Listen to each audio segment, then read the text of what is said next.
ಮಿತ್ರರೇ,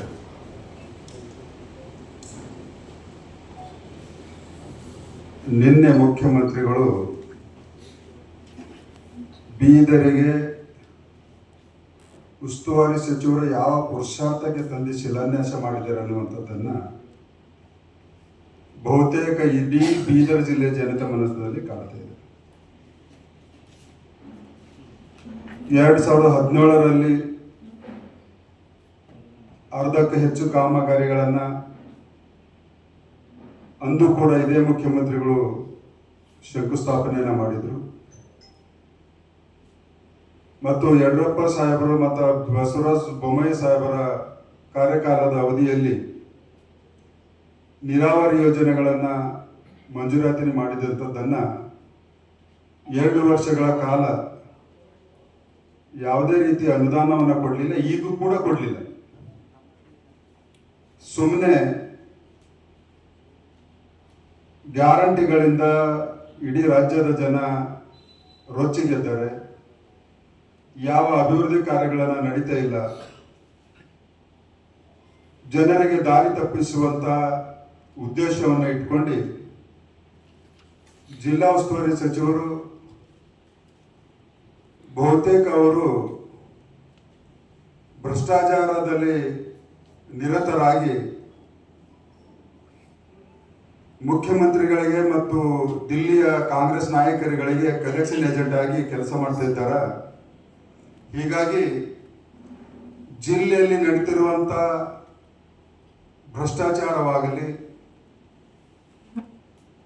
ಬಡವರ ಮೇಲೆ ದೀನ ದಲಿತರ ಮೇಲೆ ನಡೆಯುವಂಥ ಅನ್ಯಾಯವಾಗಲಿ, ದರೋಡೆಗಳಾಗಲಿ, ಅಧಿಕಾರಿಗಳಿಂದ ಸುಲಿಗೆ ಆಗಲಿ, ಇವೆಲ್ಲವೂ ಆ ಉಸ್ತುವಾರಿ ಸಚಿವರ ಕಣ್ಣು ಕುರುಡಾಗಿದ್ದಾವೆ, ಕಿವಿ ಕಿವುಡಾಗಿದ್ದಾವೆ.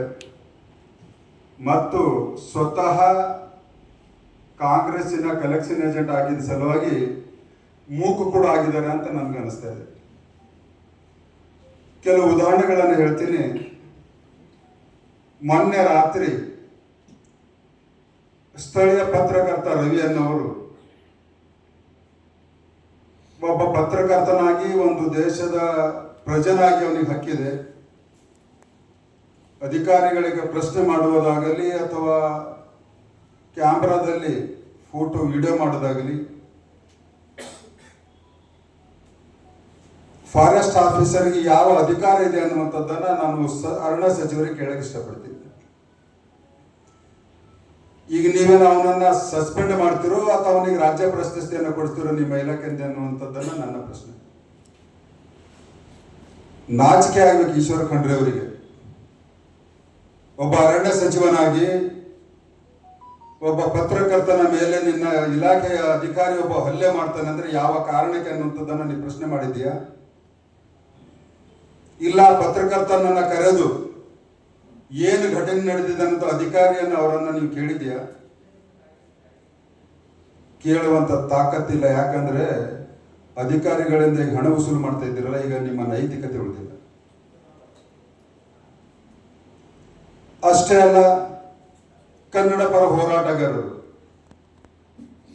ಅಂದ್ರೆ ಗೊತ್ತಾ, ಇಂದಿರಾ ಗಾಂಧಿ ಕಾಲದ ಎಮರ್ಜೆನ್ಸಿನ ನೆನೆಸ್ಕೊಡ್ತೀರ ನೀವು ಗೊತ್ತಾ ನಮ್ಗೆ?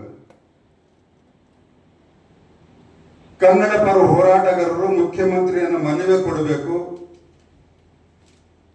ಅವ್ರ ಹಕ್ಕಿದೆ. ಯಾವಾಗ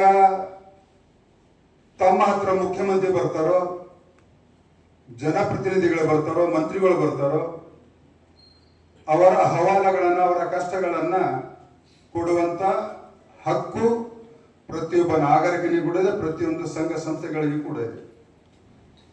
ಆದ್ರೆ ಅವರನ್ನ ಹೆದರಿಸಿ ಬೆದರಿಸಿ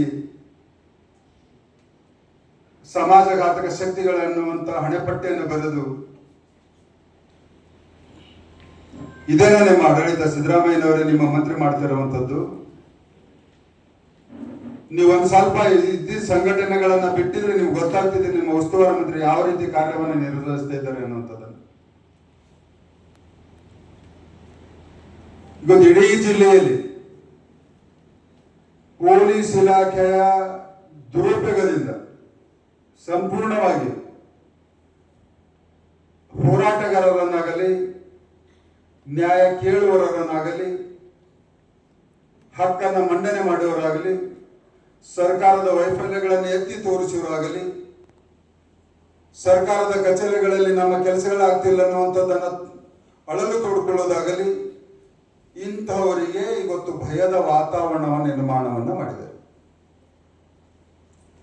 ಪ್ರಜಾಪ್ರಭುತ್ವದಲ್ಲಿ ಯಾವುದೇ ಸರ್ಕಾರದ ನೇತೃತ್ವ ವಹಿಸಿದಂತ ಜನಪ್ರತಿನಿಧಿ ಸಂವಿಧಾನದ ಮೇಲೆ ಇರುವಂತಹ ನಂಬಿಕೆಯನ್ನ ಇದ್ರೆ ಸ್ವಲ್ಪ ಕೇಳುವಂತ ತಾಳ್ಮೆ ಇರಬೇಕು, ಬಗೆಹರಿಸಿರುವಂತ ಮನಸ್ಸಿನಲ್ಲಿ ಕಳಕಳಿ ಇರಬೇಕು. ಅಂದಾಗ ಮಾತ್ರ ಪ್ರಜಾಪ್ರಭುತ್ವಕ್ಕೆ ಬದುಕಿನಲ್ಲಿ ಏನಾದರೂ ನಮ್ಗೆ ಕಾಳಜಿ ಇದೆ ಅನ್ನುವಂಥ ಜನಪ್ರತಿನಿಧಿಗಳಿಗೆ ಇದನ್ನಾಗ್ತದೆ. ಆದ್ರೆ ನೀವೇನು ಮಾಡ್ತಾ ಇದ್ದೀರಿ ಮುಖ್ಯಮಂತ್ರಿಗಳೇ, ಇಲ್ಲ ನಿಮ್ಮ ಮಂತ್ರಿಗಳು ಏನು ಮಾಡ್ತಾ ಇದ್ದೀರಿ ಅನ್ನೋದು ನಿಮ್ಗೆ ಏನಾದ್ರೂ ಖಬರ್ ಇದೆಯಾ?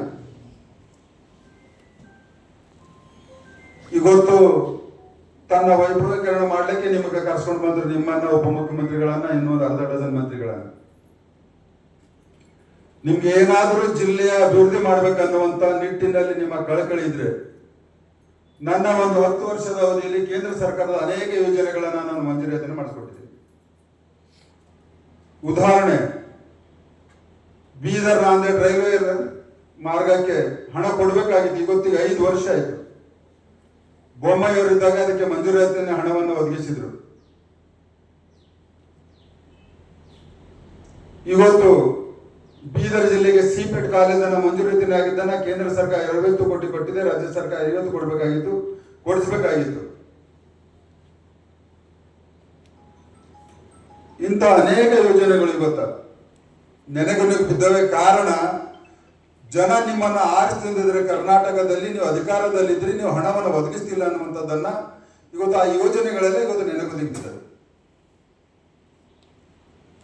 ಉಸ್ತುವಾರಿ ಸಚಿವರು ಇವತ್ತು ಜನರ ಕಷ್ಟಗಳಿಗಾಗಲಿ ಜನರ ಬೇಡಿಕೆಗಳಿಗಾಗಲಿ ವಿರೋಧ ಪಕ್ಷದ ಟೀಕೆಗಳಿಗಾಗಲಿ ನೈತಿಕತೆ ಇರಲಾರದ ಕಾರಣಕ್ಕಾಗಿ ಯಾವುದೇ ಉತ್ತರವನ್ನು ಕೊಡ್ತಾ ಇಲ್ಲ.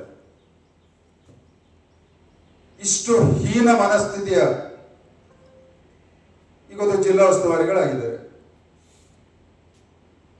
ಇವತ್ತು ಬ್ಯಾಂಕ್ ದರೋಡೆ ಆಯಿತು, ಶಿವಕುಮಾರ್ ಅನ್ನೋ ಹುಡುಗ ಇವತ್ತಿಗೆ 1 ನಯ ಪೈಸೆ ಕೊಟ್ಟಿಲ್ಲ, ವೆಂಕಟೇಶ್ಗೂ ಕೊಟ್ಟಿಲ್ಲ. ದೊಡ್ಡದಾಗಿ ಉಸ್ತುವಾರಿ ಸಚಿವರು ಹೋಗಿ ಒಂದು ತಂಡ ತಗೊಂಡು ಹೋಗಿ ಭೇಟಿ ಮಾಡಿದ್ರು. ಸರ್ಕಾರದಲ್ಲಿದ್ರಿ ಸ್ವಾಮಿ, ಯಾವ ಪುರುಷಾರ್ಥಕ್ಕೆ ಹೋದ್ರಿ ಮತ್ತೆ ಏನ್ ಮಾಡಿದ್ರಿ ಅನ್ನುವಂಥದ್ದನ್ನ ನಿನ್ನೆ ಮುಖ್ಯಮಂತ್ರಿ ಸಮ್ಮುಖದಲ್ಲಿ ತಾವು ಹೇಳಬೇಕಾಗಿತ್ತು. ಏನು ಹೇಳಲಿಕ್ಕಾಗ್ಲಿಲ್ಲ ನಿಮಗೆ, ಯಾಕಂದ್ರೆ ನೀವು ಮಾಡೇ ಇಲ್ಲ. ಇಂತಹ ನಿಮ್ಮ ಹೇಳಿತನ ಜನ ಬಹಳಷ್ಟು ಸೂಕ್ಷ್ಮವಾಗಿ ಗಮನಿಸ್ತಾ ಇದ್ದಾರೆ. ಮುಂಬರುವ ದಿನಗಳಲ್ಲಿ ಈಗ ನಮ್ಮ ಕಾರ್ಯದರ್ಶಿಗಳು ಹೇಳಿದ್ರು, ನಮ್ಮ ರಾಜ್ಯಾಧ್ಯಕ್ಷರ ನೇತೃತ್ವದಲ್ಲಿ ಜನಾಕ್ರೋಶವನ್ನ ಒಬ್ಬ ಜನಪ್ರತಿನಿಧಿಯಾಗಿ ಜನರ ನಾಡಿ ಮಿಡಿತಗಳನ್ನ ಯಾವ ರೀತಿ ಇದೆ ಅನ್ನುವಂಥದ್ದನ್ನ ನೀವು ಗುರುತಿಸ್ಕೋಬೇಕನ್ನುವಂಥದ್ದನ್ನ ನಾನು ಹೇಳ್ತೇನೆ. ಹೀಗಾಗಿ ಇಂಥ ಒಂದು ಕೆಟ್ಟ ಸರ್ಕಾರ ಅಷ್ಟೇ ಅಲ್ಲ, ಇವತ್ತು ಕರ್ನಾಟಕ ಸರ್ಕಾರ ಜಾತಿ ಜನಗಣತಿ ಅಂತ ನೀವೇ ದಿನನಿತ್ಯ ಎತ್ತಿ ಪತ್ರಿಕೆಯಲ್ಲಿ ಬರೆಸ್ತೀವಿ. ನಿನ್ನೆ ಕಲಬುರಗಿದಲ್ಲಿ ಮುಖ್ಯಮಂತ್ರಿಗಳು ಬಂದು ಹೇಳ್ತಾರೆ, ತದೋಗತ ಇದು ಜಾತಿ ಗಣತಿ ಅಲ್ಲ, ಇದು ಸಾಮಾಜಿಕ ಶೈಕ್ಷಣಿಕ ಮತ್ತು ಆರ್ಥಿಕ ಸರ್ವೆ ಅಂತ, ಸೋಶಿಯೋ ಎಕನಾಮಿಕ್ ಸರ್ವೆ ಅಂತ. ಯಾವುದಾದರೂ ಸರ್ವೆ ಸರ್ಕಾರ ಮಾಡಿರಲಿ, ಆದ್ರೆ ನೀವು ಮಾಡಿದಂತ ಅಂಕೆ ಸಂಖ್ಯೆಗಳು ಜನರ ಮನೆ ಬಾಗಿಲಿಗೆ ಹೋಗಿ ಜನರಿಗೆ ನಿಮ್ಮ ಜಾತಿ ಯಾವುದು, ನಿಮ್ಮ ಪರಿಸ್ಥಿತಿ ಏನು ಅಂತ ಸ್ವತಃ ಕೇಳಿದ್ದೀರಾ? ಇಲ್ಲ. ಸ್ವತಃ ಕಾಂಗ್ರೆಸ್ಸಿನವರೇ ಅನೇಕ ಜನ ಮಂತ್ರಿಗಳು ಸಿಎಂ ಅವ್ರ ಕುರ್ಚಿ ಅಲ್ಗಾಡ್ತಿದೆ ಅಂದ ತಕ್ಷಣ ಇದು ಜಾತಿ ಗಣತಿಯನ್ನು ಮುಂದೆ ತರ್ತದೆ ಅನ್ನುವಂಥದ್ದನ್ನ ಹೇಳ್ತದೆ. ಇವತ್ತು ಅನೇಕ ಜಾತಿಯ ಮುಖಂಡರು ಅದರ ವಿರುದ್ಧವಾಗಿ ಇವತ್ತು ಪತ್ರಿಕೆಯಲ್ಲಿ ಕೂಡ ಇದೆ. ಸತೀಶ್ ಜಾರಕಿಹೊಳಿ ಅವರು ನಮ್ಮ ಸರ್ಕಾರದಲ್ಲೇನೆ ಅನೇಕ ಅದರ ವಿರೋಧವಿದೆ ಅನ್ನುವಂಥದ್ದನ್ನು ಸ್ವತಃ ಹೇಳಿದ್ದಾರೆ. ಒಂದು ಕಡೆ ಗೌಡ ಕಮ್ಯುನಿಟಿದವರು ಅವ್ರ ಶಾಸಕರು ಅದಕ್ಕೆ ವಿರೋಧ ಪಡಿಸ್ತಾ ಇದ್ದಾರೆ, ಮತ್ತೊಂದು ಕಡೆ ಲಿಂಗಾಯತ ಮಾಡ್ತಿದ್ದಾರೆ, ಮತ್ತೊಂದು ಕಡೆ ಹಿಂದುಳಿದವರು ಇದ್ದಾರೆ. ಇವತ್ತು ಈಶ್ವರ್ ಖಂಡ್ರೆ ಸ್ವತಃ ವೀರಶೈವ ಲಿಂಗಾಯತ ಮಹಾಸಭಾದ ಕಾರ್ಯದರ್ಶಿಯಾಗಿದ್ದಾರೆ. ಅವ್ರ ಪಕ್ಷದ ಶಾಸಕ ಬಸವರಾಜ್ ಶಿವಗಂಗೆ ಚನ್ನಗಿರಿಯ ಶಾಸಕ 10 ಬಾರಿ ಫೋನ್ ಮಾಡಿದ್ರು ಕೂಡ ತಗೊಂಡಿಲ್ಲ ಅನ್ನುವಂಥದ್ದನ್ನ ಮೀಡಿಯಾ ಎದುರುಗಡೆನೆ ಹೇಳಿದ್ದಾರೆ. ಅಂದ್ರೆ ಇವರಿಗೆ ಏನ ಮಾನ ಮರ್ಯಾದೆ ಈಶ್ವರ್ ಖಂಡ್ರೆಗೆ ವೀರಶೈವ ಮಹಾಸಭಾದ ಕಾರ್ಯದರ್ಶಿಯಾಗಿ ಕಾರ್ಯನಿರ್ವಹಿಸಲಿಕ್ಕೆ ಖಂಡಿತವಾಗಿಯೂ ಇಲ್ಲ. ಯಾವಾಗ ನಿಮ್ಮ ಧರ್ಮ ಮತ್ತು ಜಾತಿಯ ಮೇಲೆ ಸಂಕಷ್ಟ ಬಂದಾಗ